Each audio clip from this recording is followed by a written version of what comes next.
할렐루야. 네, 반갑습니다. 2022년 또 새해 첫 번째 3부 예배 가운데 또 현장에 오신 성도님들 환영하고 또 축복합니다. 또 여러 사정으로 인해서 영상으로 예배에 참여한 성도님들도 환영하고 축복합니다. 우리 전후좌우로 이렇게 또 보시면서 이렇게 피차간에 또 인사하겠습니다. 이렇게 인사합시다. 함께 하시는 하나님을 봅시다. 이렇게 인사합시다. 함께 하시는 하나님을 봅시다.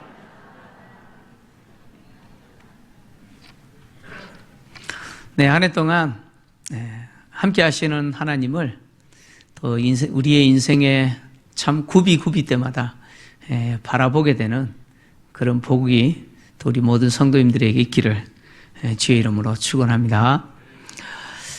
오늘 우리가 다루게 될 내용은 우리 기독교 신앙에 있어서 대단히 중요한 내용입니다. 부활에 관련된 내용입니다. 기독교 신앙에 있어서 부활이 없으면 기독교는 존재할 수 없죠. 여러분, 부활이 없다면 교회도 존재할 수가 없습니다. 그만큼 부활이라고 하는 이 교리는 우리 기독교 신앙의 정수입니다. 정수입니다. 바울이 오늘 부활과 관련해서 특히 예수님의 재림과 우리의 부활과 관련해서 기록을 했는데, 왜 바울이 이 기록을 했느냐면 데살로니가를 방문했던 디모데가 데살로니가 성도들이 바울을 통해서 예수님의 재림을 배웠고, 그래서 예수님의 재림을 기다리는데, 그렇게 함께 기다렸던 성도들 가운데 먼저 죽은 성도들이 있는 거예요. 이렇게 죽은 성도들이 어떻게 될지 지식이 없는 거예요. 살아있는 성도들이 주님 오시면 만나면 되잖아요. 그런데 죽은 성도들은 어떻게 될지에 대한 지식이 없는 거예요. 그래서 죽은 성도들 때문에 슬퍼하는데, 얼마나 슬퍼하느냐면 소망 없는 이방인들과 같이 그렇게 슬퍼하는 거예요. 그래서 바울이 주님이 오시는 그 강림 때에 우리의 부활이 어떻게 이루어질지에 대해서 바른 지식을 전달하기 위해서 오늘 이 교훈을 기록한 겁니다.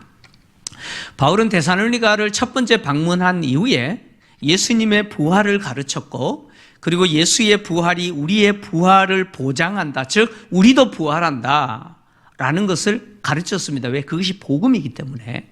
그리고 부활하신 그 예수님이 하나님 우편에 승천하셨다가 다시 오신다, 예수님의 강림을 가르쳤습니다.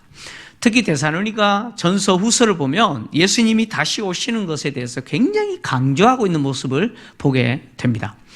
바울이 이렇게 예수님의 부활과 우리의 부활, 그리고 예수님의 다시 오심에 대해서 강조한 이유가 있습니다. 그 이유가 뭐냐면, 데살로니가라고 하는 도시는 도시 차원에서 황제도 숭배했지만, 심지어 술신 또는 쾌락의 신이라고 알려져 있는 디오니소스도 숭배했잖아요. 그리고 또 누구를 숭배했냐면 바로 데살로니가 도시의 수호신으로 알려져 있는 카비루스를 숭배했습니다. 근데 이 카비루스는요, 원래 신이 아니에요. 사람이었습니다. 이 카비루스는 데살로니가에 있는 이 하층민들, 노동자들이죠. 그런 민중을 대변하는 사람이었습니다. 그렇게 하층민을 대변하다가 자신의 형제 두 사람에 의해서 암살당했습니다. 암살당했어요. 근데 이 데살로니가에 살고 있는 민중들이 자신들을 대변했던 이 카비루스가 평소에 살아있을 때 기적을 행했다라고 믿었고, 그리고 이 카비루스를 영웅으로 숭배하면서 죽은 이 카비루스가 반드시 다시 살아나서 자신들에게 와서 정의를 시행할 거라고 믿었어요. 그러니까 데살로니가 시민들은 이 카비루스, 데살로니가의 수호신인 이 카비루스가 다시 부활하고 정의를 행할 거라고 믿고 있었던 거예요. 그래서 바울은 이런 데살로니가에 와서 복음을 전하면서 카비루스가 부활해서 다시 오는 게 아니고 예수께서 부활하셨고, 그 부활하신 예수께서 다시 오실 거다, 이것을 강조하고 가르친 거죠.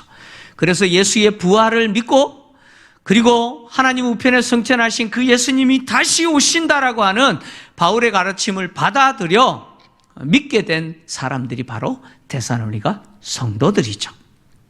바울은 오늘 오실 예수님을 기다리다가 예수 믿는 성도들이죠. 데살로니가 성도들 가운데 그렇게 예수님의 오심을 기다리다가 죽은 성도를 향해서 잔다라고 표현했어요.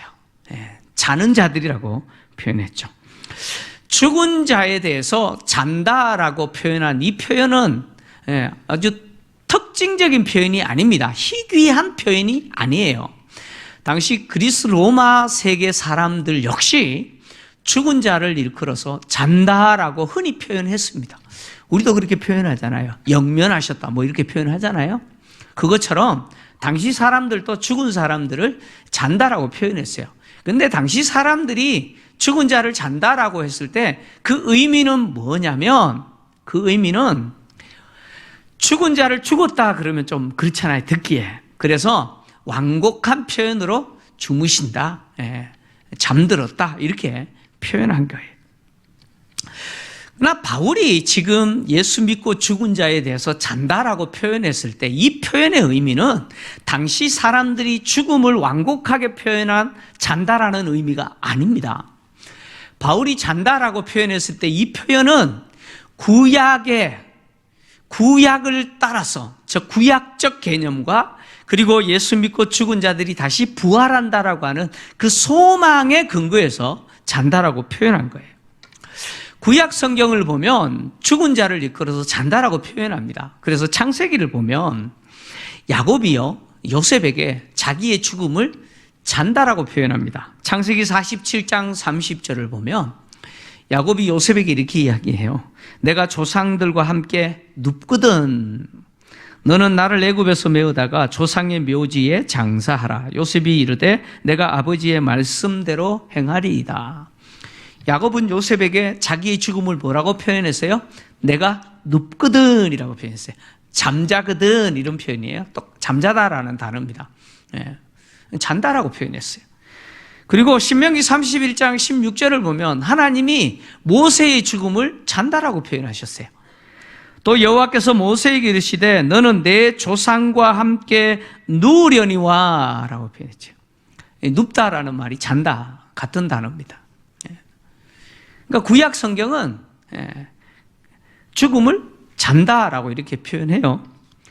그리고 심지어 예수님도 죽음을 잔다라고 표현하셨어요. 요한복음 11장 11절에서 13절을 보면 마르다와 마리아의 오라버니 나사로가 등장하죠. 나사로가 죽어요. 나사로의 죽음을 예수님이 잔다라고 표현해요. 자, 우리 같이 한번 읽을까요? 11절에서 13절까지 있습니다. 시작. 이 말씀을 하신 후에 또 이르시되 우리 친구 나사로가 잠들었도다. 그러나 내가 깨우러 가노라. 제자들이 이르되 주여 잠들었으면 낫겠나이다 하더라. 예수는 그의 죽음을 가리켜 말씀하신 것이나 그들은 잠들어 쉬는 것을 가리켜 말씀하신 줄 생각하는지라. 그러니까 예수님은 나사로가 죽은 것을 잔다라고 표현하시고 내가 가서 깨우겠다, 다시 살리겠다 그런 이야기잖아요. 근데 제자들은 그냥 문자 그대로 알아들은 거예요. 아니 나사로가 그냥 자면 또 일어나서 날 건데 뭐하러 가십니까? 그런 이야기죠. 그러니까 예수님은 나사로의 죽음을 잔다라고 표현했어요. 사도행전을 보면 사도행전을 누가가 기록했잖아요. 누가는 스데반의 순교 장면을 기록하면서 스데반의 죽음을 잔이라라고 표현했어요. 사도행전 7장 60절인데요. 무릎을 꿇고 크게 불러 이르되 주여 이 죄를 그들에게 돌리지 마옵소서. 이 말을 하고 잔이라. 스데반의 죽음을 잔다라고 표현했어요. 베드로 역시 조상들의 죽음을 잔다라고 표현했어요. 베드로후서 3장 4절을 보니까 베드로가 뭐라고 기록했냐면 이르되 주께서 강림하신다는 약속이 있느냐 조상들이 잔 후로부터 이렇게 표현했어요. 그러니까 성경 전체는 죽음을 뭘로 표현했어요? 잔다라고 표현했어요. 그러니까 바울이 지금 잔다, 자는 자들이라고 표현한 것은 바로 구약적 개념과 또 다시 살아나게 될 부활에 대한 소망에 근거해서 잔다라고 표현했습니다. 그러니까 바울이 잔다라고 표현한 것과 당시 사람들이 죽은 자를 잔다라고 표현한 것은 엄청난 차이가 있죠. 네. 당시 사람들이 죽은 자를 비록 잔다라고 표현했지만 그 표현 속에는 무엇이 없느냐? 소망이 없습니다. 소망이 없어요. 무슨 소망이 없냐면 부활에 대한 소망이 없습니다. 그래서 당시 사람들은 죽음을 소망이 없다라고 생각했어요. 죽음은 소망이 없는 것이다. 이렇게 생각했어요. 당시 사람들이 죽음을 소망이 없다라고 생각을 했는데 오늘 바울이 예수 믿고 죽은 자들에 대해서 데살로니가 성도들이 소망이 없는 이방인과 같이 슬퍼하지 않게 하기 위해서라고 표현했잖아요. 그러니까 이방인들은 죽은 자에 대해서 소망이 없다고 생각한 거예요. 그래서 너무 슬퍼했어요. 영원히 이별한다고 생각하니까 얼마나 슬프겠어요. 그래서 너무 슬퍼한 거예요. 당시 사람들은 이렇게 죽음에 대해서 소망이 없다고 생각했는데 BC 3세기 유명한 전원 시인이면서 작가인 헬라의 작가죠. 데오크리토스라는 사람이 있습니다. 데오크리토스라는 사람이 죽음에 대해서 소망이 없다라는 표현을 했는데 이렇게 표현했어요. 소망은 살아있는 자들을 위한 것이다. 소망이 없는 것은 죽은 자들이다. 이렇게 표현했어요. 소망은 살아있는 자들에게나 있는 것이지 죽은 자들에게는 소망이 없다. 이렇게 표현했어요. 당시 헬라 세계 사람들이 그렇게 생각했다는 거예요.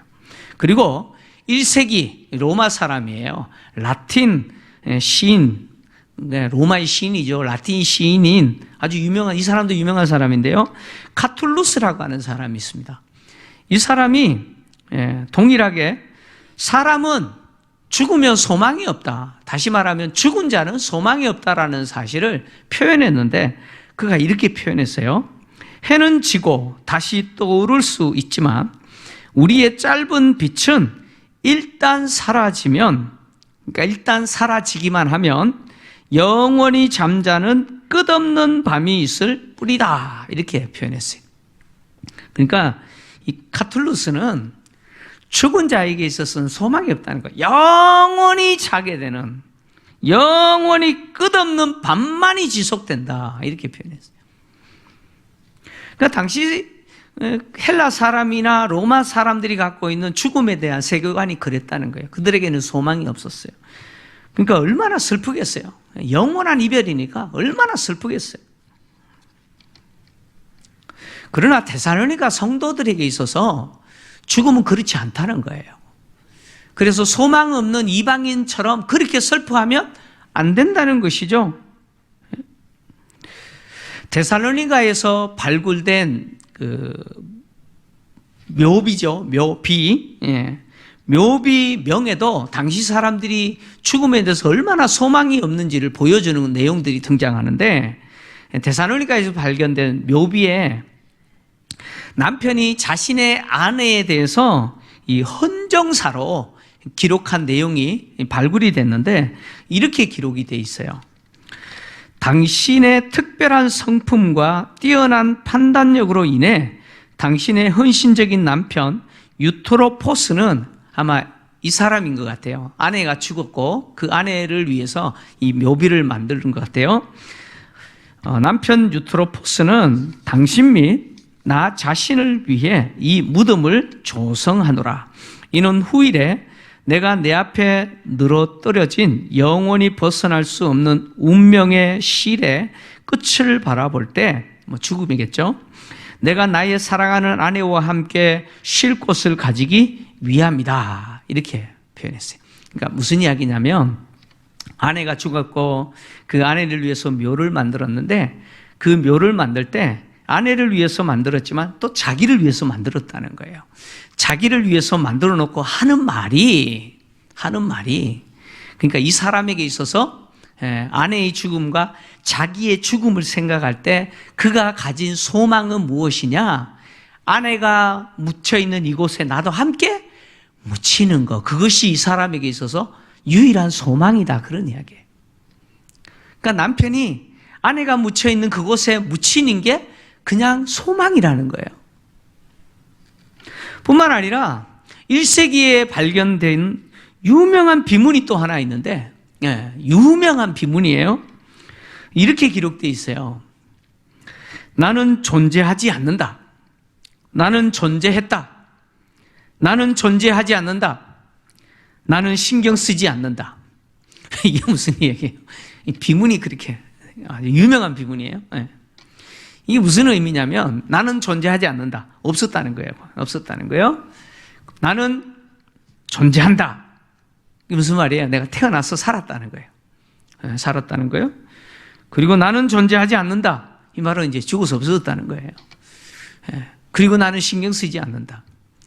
이게 당시 사람들이 갖고 있는 죽음에 대한 세계관입니다. 그러니까 죽으면 다 끝난다는 거예요. 그냥 소망이 없죠. 절망이죠, 한마디로. 그러니까 당시 사람들은 이런 세계관을 갖고 있기 때문에 죽은 자에 대해서 그렇게 슬퍼한 거예요. 문제는 뭐냐? 데살로니가 성도들도 그렇게 슬퍼하더라는 거예요. 함께 신앙생활했던 가족이나 동료 성도들이 죽었는데 똑같이 그렇게 슬퍼하고 있는 거예요. 그래서 바울은 그렇게 슬퍼하지 말라라고 지금 말하고 있는 것이죠. 자, 본문에서 우리는 두 가지 질문이 생겨요. 두 가지 질문이 생기는데 이 두 가지 질문이 뭐냐면 첫째 질문은 자, 그러면 왜 데살로니가 성도들은 함께 신앙생활하다가 먼저 죽은 성도에 대해서 이방인들과 같이 그렇게 소망 없는 이방인과 같이 슬퍼했을까라는 것이죠. 왜 데살로니가 성도들은 죽은 동료에 대해서 그렇게 슬퍼했을까라고 하는 거죠. 그 다음에 두 번째 질문은 뭐냐면 성도는 신앙생활하던 가족이나 아니면 동료 성도들의 죽음에 대해서 슬퍼하면 안 되는가 하는 질문이죠. 슬퍼하면 안 되나? 먼저 첫 번째 질문에 대해서 우리가 좀 답을 찾아보면 아니 데살로니가 성도들이 왜 그렇게 이방인들처럼 그렇게 슬퍼했냐는 거죠. 왜 그랬을까? 학자들은 여러 가지 이야기를 하는데 그중에 세 가지 정도 우리가 참고할 수 있습니다.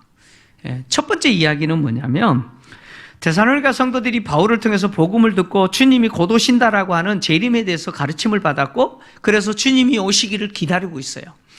그렇게 기다리고 있는데 그렇게 함께 기다렸던 성도들 가운데 주님은 오시지 않았는데 죽은 성도들이 있는 거예요. 죽게 된 성도들이 생긴 거예요. 그러면 살아있는 성도들은 주님 오시면 주님 영접하면 되잖아요. 근데 죽은 성도들은 어떻게 되는지 지식이 없는 거예요. 지식이 없는 거예요.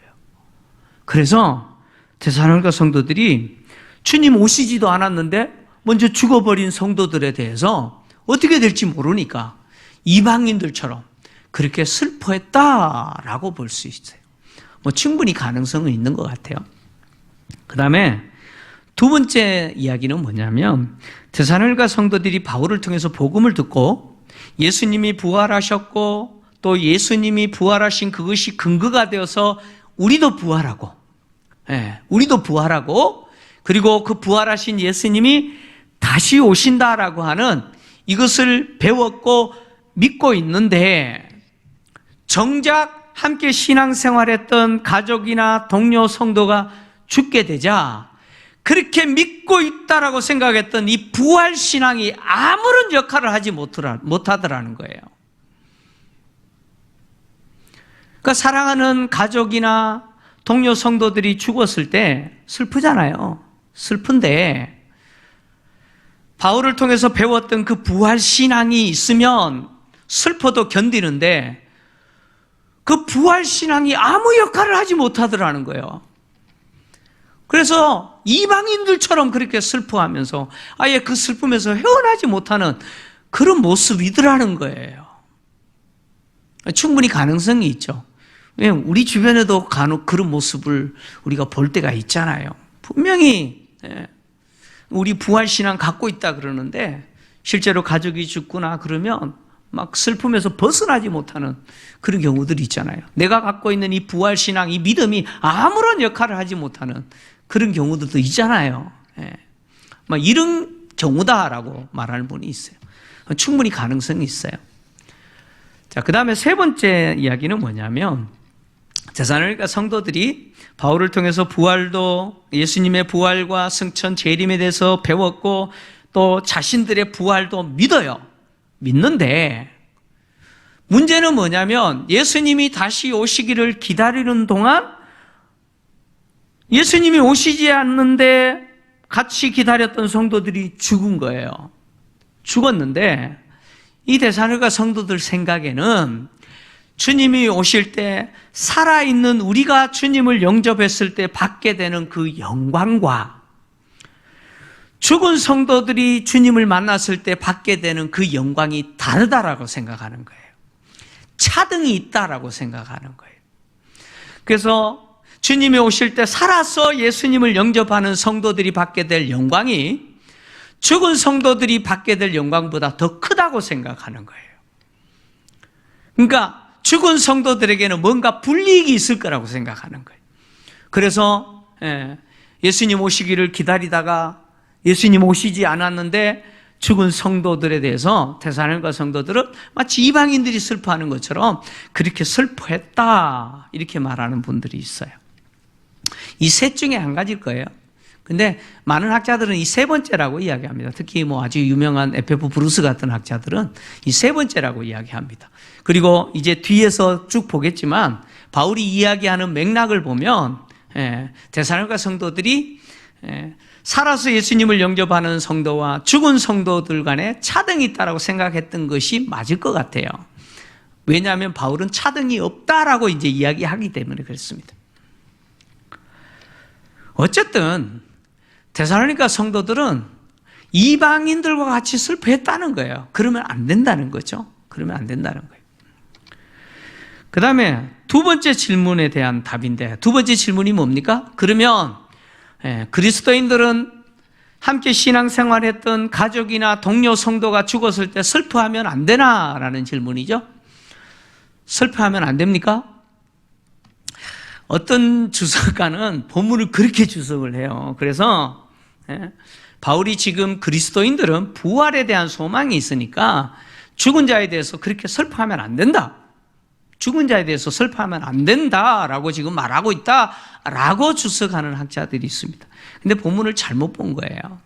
바울이 본문에서 말하고 싶은 거는 슬퍼하지 말라라는 게 아니고 소망 없는 이방인과 같이 슬퍼하지 말라는 거예요. 다시 말하면 죽은 자에 대해서 소망이 없는 이방인들은 영원히 이별하기 때문에 뭐예요? 슬퍼하죠. 그러나 그리스도인들은 죽은 자에 대해서 슬퍼해요. 슬퍼하지만 그리스도인들에게 있어서 그 슬픔에는 무엇이 있어요? 소망이 있죠. 무슨 소망이 있습니까? 부활에 대한 소망이 있지 않습니까? 그래서 슬퍼하되 달라야 된다는 거예요. 이방인들이 슬퍼하는 것과는 달라야 된다는 것이죠. 바울은 로마서 12장 15절에서 뭐라고 기록했냐면 이렇게 기록했어요. 한번 같이 읽겠습니다. 시작. 즐거워하는 자들과 함께 즐거워하고 슬퍼하는 자와 함께 울라. 즐거워하는 자들과 함께 즐거워하고 우는 자들과 함께 울라라고 했습니다. 왜 울죠? 왜 울어요? 슬프니까 울겠죠. 그죠? 그 슬픔 가운데 가장 큰 슬픔이 뭡니까? 이별의 고통이겠죠. 그렇게 이별해서 슬퍼하는 자를 보면서 함께 슬퍼해 주라는 거예요. 같이 슬퍼하면서 위로해 주라는 거예요. 울지 말라라고 지금 말하지 않습니다. 죽은 자에 대해서 슬퍼하지 말라라고 말하지 않아요. 심지어 예수님도 죽은 자에 대해서 슬퍼하셨죠. 요한복음 11장 33절에서 35절을 보면 앞에서 우리가 이야기했던 그 나사로 마르다와 마리아의 오라버니 나사로가 죽었잖아요. 그래서 다시 살리기 위해서 가셨잖아요. 가셨을 때 마르다도 그렇고 마리아도 그렇고 예수님이 계셨더라면 우리 오빠 안 죽었을 거예요. 그러면서 얼마나 울었습니까? 그죠? 심지어 그 동네 유대인들도 같이 울어요. 33절 보니까요, 예수께서 그가 우는 것과 또 함께 온 유대인들이 우는 것을 보고 울지 마! 그러셨어요? 아니에요. 슬퍼하지 마라고 하신 게 아니고 예수님도 심령에 비통히 여기시고 불쌍히 여기셨다 그랬어요. 그리고 34절 35절 같이 읽겠습니다. 시작. 이르시되 그를 어디에 두었느냐? 이르되 주여 와서 보옵소서 하니 예수께서 눈물을 흘리시더라. 누구도 우셨어요? 예수님도 우셨어요. 죽은 자에 대해서 예수님도 비통히 여기시고 예수님도 우셨어요. 슬픔을 표현하셨어요. 따라서 함께 신앙생활하던 사랑했던 가족이나 아니면 동료 성도가 죽은 것에 대해서 슬퍼하는 거 그거 나쁜 거 아니에요. 당연한 거예요. 그렇게 해야 돼요. 예? 그렇게 슬퍼한다고 믿음이 없다? 아니에요. 믿음하고 상관없어요. 그러나 그 슬픔은 세상 사람들이 슬퍼하는 것과는 다른데 그 이유가 뭡니까? 그 슬픔 속에는 소망이 있죠. 그 소망이 부활에 대한 소망이죠. 이 부활에 대한 소망은 바로 예수님이 부활하셨기 때문에 예수의 부활이 근거가 되는 것이죠. 그래서 바울이 오늘 본문에서 뭐라고 이야기합니까? 우리가 예수 그리스도께서 죽었다가 다시 살아나심을 믿을진대 라고 이야기하잖아요. 데살로니가 성도들은 예수님이 죽으셨다가 다시 살아나셨다는 그 부활을 믿어요. 그죠? 그 예수의 부활이 근거가 돼서 우리 역시 부활한다라고 하는 소망을 갖게 되는 거죠. 예수님이 부활하셨기 때문에 그 부활이 근거가 되어서 예수 믿다가 죽은 성도의 부활도 우리가 소망할 수 있는 것이죠. 그래서 바울은 고린도전서 15장 20절에서 부활장이지 않습니까? 부활에 대해서 이야기하면서 예수의 부활은 잠자는 자들의 첫 열매라고 이야기하죠. 그러나 이제 그리스도께서 죽은 자 가운데 다시 살아나사 잠자는 자들의 첫 열매가 되셨다라고 이야기합니다. 첫 열매는 뭡니까? 그 다음 열매를 보장하는 열매죠. 그러니까 예수의 부활은 예수 믿는 모든 성도의 부활을 보장하죠. 특히 예수 믿고 죽은 성도들에 대한 부활을 보장합니다. 그래서 내가 예수를 믿는다라고 하는 것은 예수님이 부활하셨다는 사실을 믿는 것뿐만 아니라 나도 부활한다라는 것을 믿는 것을 이야기합니다. 그 부활에 대한 소망을 가지는 것을 예수 믿는다라고 표현하는 것이죠. 그래서 예수를 믿는다는 것은 자신의 부활을 필연적으로 소망하게 됩니다. 그리고 이 소망은 언제 성취가 되느냐? 예수님이 재림하실 때, 예수님이 다시 오실 때 우리의 부활의 소망은 이루어집니다.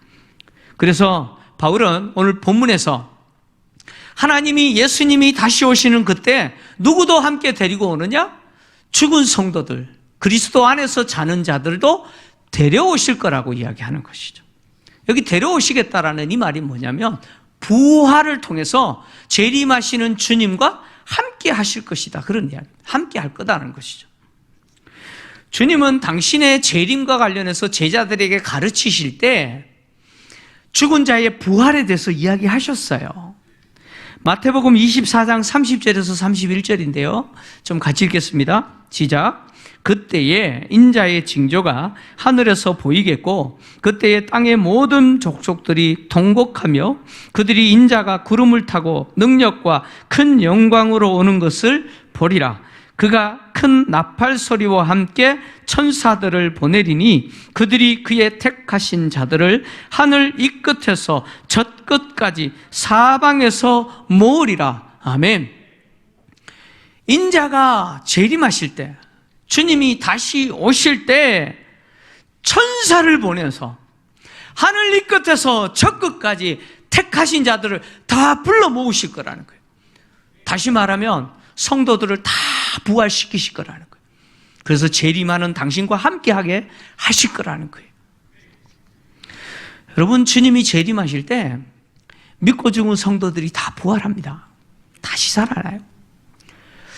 믿고 죽은 성도들이 부활한다라는 것은 또 누구의 부활도 보장됩니까? 우리의 부활도 보장되죠. 그리고 이것은 결국 뭘 말하고 싶으냐면 만난다, 그런 이야기예요. 그러니까 불신자들은 영원한 이별이기 때문에 그들은 그 슬픔 가운데 벗어나지 못하죠. 그러나 그리스도인들은 비록 이별로 슬픔이 있지만 그러나 그 슬픔 속에는 부활에 대한 소망이 있고, 이 부활은 다시 만남에 대한 소망 아닙니까? 우리가 다시 보게 될 거라는 거예요. 그래서 이 슬픔 중에도 무엇이 우리 입에서 나오느냐면 감사라는 단어가 나오죠. 여러분, 장례식에 가보면 여러분, 기독교 장례 외에는 감사라는 단어가 나오지 않아요. 기독교는요, 꼭 장례 예배 드리면서 감사합니다 그래요. 그죠? 장례에 감사라는 단어를 사용하는 종교가 기독교예요. 기독교. 왜 그래요? 왜 죽은 자에 대해서 슬퍼하면서 감사라는 말을 합니까? 그 이유가 뭐예요? 부활의 소망이 있기 때문이죠. 다시 만날 거라고 하는 소망이 있기 때문에 감사가 나오는 거죠. 세상 사람들은 감사할 수가 없죠. 어떻게 감사가 나옵니까? 그래서 그리스도인들은 죽은 자에 대해서 슬퍼하고 또 그렇게 슬퍼하는 자들을 어떻게 해요? 여러분, 위로하셔야 돼요. 같이 울어주는 것을 통해서 여러분 최선을 다해서 위로하셔야 돼요. 위로하지만 그 슬픔과 위로에는 무엇이 담겨야 돼요? 부활에 대한 소망이 담겨야 된다는 거예요. 다시 만나지 못할 사람처럼 그렇게 슬퍼하지 말라는 거예요. 주님 다시 오실 때 내가 그렇게 사랑했던, 함께 믿었던 우리 부모님, 먼저 죽으신 우리 형제들, 우리 가족들, 그리고 우리 동료들 반드시 부활하여 다시 만날 줄 믿습니다. 그래서 죽음조차도 우리에게는 뭐예요? 소망이죠. 소망인 거예요. 바울이 데살로니가 성도들에게 이 말을 하는 것은 데살로니가 성도들이 죽은 자 때문에 너무 슬퍼하여서 주님이 그들에게 맡긴 사명 감당하지 못할 것을 이야기한 거죠. 바울은 오늘 우리에게 이렇게 이야기합니다. 죽은 자에 대해서 슬퍼하고 그리고 위로하고, 그러나 그 속에 소망이 있다. 다시 만난다. 너무 슬퍼하지 마라. 그래서 하나님께 감사하고 하나님이 너희들에게 주신 그 사명, 그 직분 충성하고 끝까지 감당해라. 주님 만날 때까지 그 부활의 소망 갖고 다시 만날 그 성도와 가족들 생각하면서 주의 일에 최선을 다해라. 지금 바울은 그 이야기하고 있는 거예요. 사랑하는 성도 여러분, 최선을 다해서 올 한 해 동안도 주님이 주신 이 부활의 소망 갖고 여러분들이 해야 될 역할 잘 감당하시기를 주의 이름으로 축원합니다.